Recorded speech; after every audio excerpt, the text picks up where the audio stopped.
When you were just talking about, okay, I just have a general question about like white privilege. Like you all said that you utilize like the legitimacy of your white privilege to, I guess,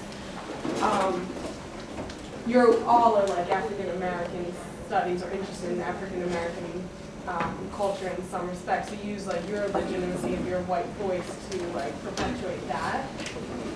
But by doing that, aren't you still perpetuating white privilege in a sense?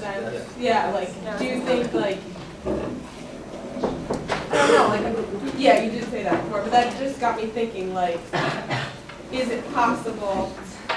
It's like so daunting to words, but no matter what, you have to use your white privilege. So I guess you should use it for the good, but then you're still using it. So like, how do you feel about that? That you're still using it? The legitimacy of your voice is due to white privilege, and like everything you speak of and how people take you seriously is still due to white privilege. So I think that that's a hard question, and really what the answer comes down to, I think, is the social and ideological destruction of white people. To be perfectly honest with you, I think that we live in a world that is white supremacist, and the other side of the coin of that, the world is anti-black. Also, Lewis Gordon claims that in the anti-black world, there's only one race, which is black. Which means light-skinned Latinos, many Asians can enjoy this sort of honorary backdoor whiteness simply by hating black people. By hating black people, you are allowed to, part of assimilation, of this dream of assimilation in America involves hating black people. I think that as a result of that, there is really no way for us, and when I say us, I mean white folks, to get away from this institutional privilege. And the only way to get away with that is to destroy privilege indefinitely. That's not going to happen by white hands. We have too much to lose. As a result, and I think that this is where that privilege comes in, because our voice is guaranteed legitimacy in matters of race.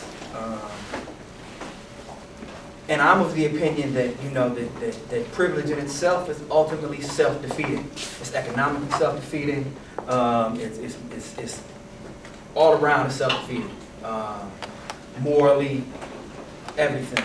I'm of the opinion, and I realize that this is nothing short of revolutionary.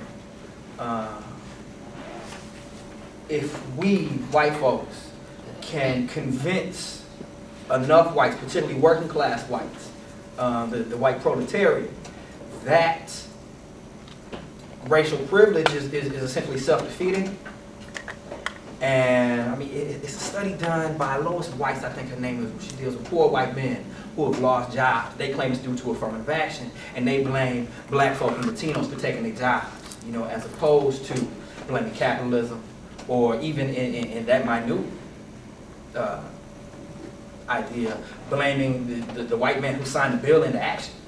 It's all done blaming black folk. It's blaming non-whites as opposed to looking at one's own whiteness or the American superstructure. If white folks can then convince enough white folks, enough of us, that this notion of privilege is self-defeating, across the board, I think there becomes a way where, and this I may be living in a fantasy world, where we can support a black revolutionary movement. We can recognize that a black revolutionary movement is for the betterment of all citizens. But in order to convince people of that, you have to utilize your white privilege. Yes, because white folks will never listen to black people telling us that. It as an agenda. Exactly. If a black person tells us, that privilege you hold on to is really just self-defeating, I'm gonna say you're crazy. You just complaining. You trying to, you spitting propaganda my way. You trying to get me twisted. Which is just not the case. I have a question. What makes you think white people will listen to that? I mean, so what you saying, it's like destroying the whole American way of life, because the American system is built on white privilege. I think part of it is this way. You looking right now, we living in America where 50-year-old white men who make $50,000 a year are losing jobs for the first time ever. The black unemployment rate is always at least twice the size of the white unemployment rate. I'm sorry. And I think really what it comes down to is American capitalism is really running out of time. When 50-year-old white men is losing jobs, I think at that point, white people, we have got to wake up eventually. You know, when 50-year-old white men, who look just like the president, college-educated white computer programmers are losing jobs because, you know, they profit, you know, because capitalists can earn more money giving a job to somebody in India. They're doing it. And I think that at some point, white folks have got to say, wow, you know what, ain't nothing good going on here. We're killing ourselves. I mean, I think that as, especially if Bush gets reelected, it's only going to get worse. And I think that at some point, some kind of crisis has to happen.